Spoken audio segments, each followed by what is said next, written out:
Astăzi o să citim Mog și bunicuța. Într-o zi, Mog o aștepta pe Debbie să se întoarcă de la școală. Mog știa întotdeauna când venea Debbie. Nu știa cum de știa, dar știa. Brusc îi apărea în minte imaginea lui Debbie venind pe drum. Apoi se ducea să o întâmpine. Școala s-a terminat, Mog, a venit vacanța de vară. Nu-i așa că-i palpitant? Mog n-a zis nimic. Nu-i plăcea când lucrurile erau palpitante. Ei plăcea să fie neschimbat. În casă toată lumea era agitată. Doamna Thomas făcea bagajele. Domnul Thomas căuta ceva important. Nicky dansa și cânta un cântec inventat de el. Mergem în America unde sunt zgârie nori. Nu mergem cu trenul, ci cu avionul. Vom vizita toate locurile interesante și va fi ceva foarte neobișnuit, deoarece acolo este zi, în timp ce aici este noapte.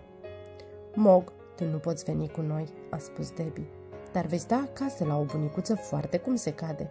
Ea va avea grijă de tine până ne întoarcem noi. A doua zi, Mog a mers acasă la bunica. Bunica era bătrână, dar avea niște picioare foarte subțiri.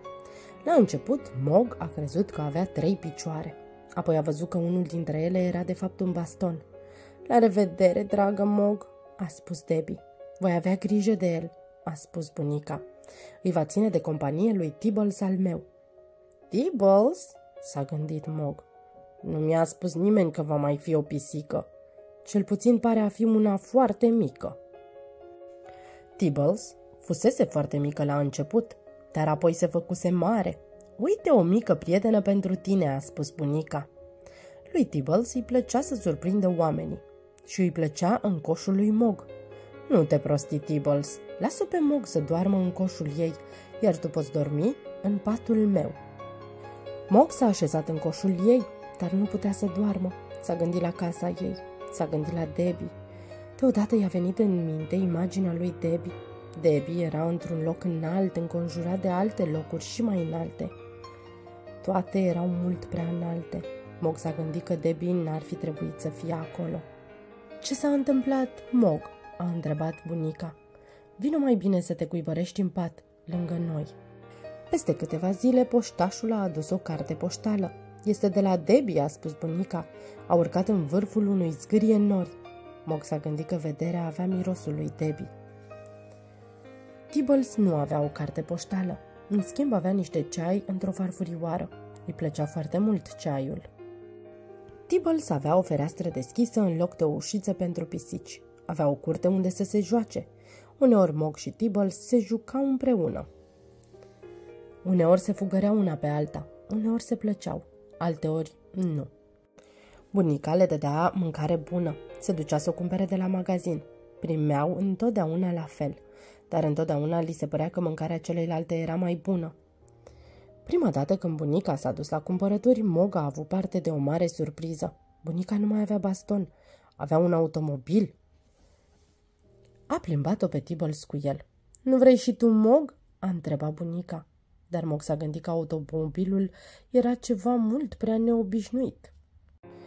Într-o zi, bunica a scos ceștile de ceai cele mai bune. Voi da o petrecere, a spus ea. Era foarte cald, așa că petrecerea s-a ținut în curte. Au venit o mulțime de bunicuțe. Ele au fost surprinse să o vadă pe Mog. Bunica le-a povestit despre stăpânii lui Mog. Au călătorit prin toată America și acum au ajuns la un spectacol cu pieile roșii, a zis ea. Bunicuțele au stat mult timp la petrecere. Mog se simțea foarte obosită. S-a gândit la Debbie și s-a întrebat ce erau pieile roșii. Deodată i-a venit în minte o imagine cu Debbie. Debbie se uita zâmbind la o pasăre mare. Mog știa că era o pasăre deoarece avea pene, dar avea o față de om. Era o pasăre om. Mai erau acolo și alte păsări om. De ce zâmbea Debbie? Acele păsări om uriașe puteau să răpească și să-i facă rău. Mog a vrut să o salveze pe Debbie. A făcut un salt mare. Lui Tibbles îi plăcea ceaiul, dar să-l bea, nu vărsat pe el. Vai de mine, a spus bunicuța. Vai de mine, au spus celelalte bunicuțe și era ceașca ta cea bună. Apoi au plecat acasă. În noaptea aceea Mog nu a dormit în patul bunicuței. Era prea tristă. Dimineața era tot tristă. Se gândea că i-a supărat pe Tibbles și pe bunicuța. Se gândea și la Debbie și la păsările om. Deodată i-a venit în minte o imagine cu Debbie. Păsările om nu-i făcuseră niciun rău. Îi dăduseră în schimb câteva pene și îi dăruiseră un pui de pasăre om. Ea zâmbea, era emoționată și se întorcea acasă. Trebuie să fiu acolo ca să o întâmpin, s-a gândit Mog.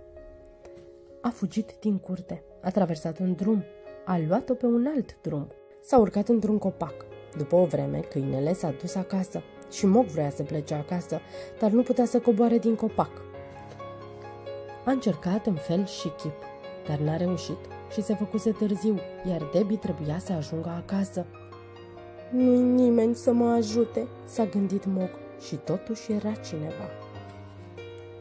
Repede, Mog, sari, a spus bunicuța și Mog a sărit.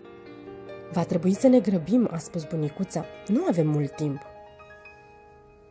Cred că vom reuși, a spus bunicuța. Și au reușit. Când Debbie a ajuns acasă, Mog era acolo să o întâmpine. Niciodată nu am avut parte de atâtea întâmplări palpitante, a spus bunicuța. Mog trebuie neapărat să mai vină să stea cu Tibbles. Mog n-a zis nimic. Nu-i plăcea când lucrurile erau palpitante. Ei îi plăcea să fie neschimbate.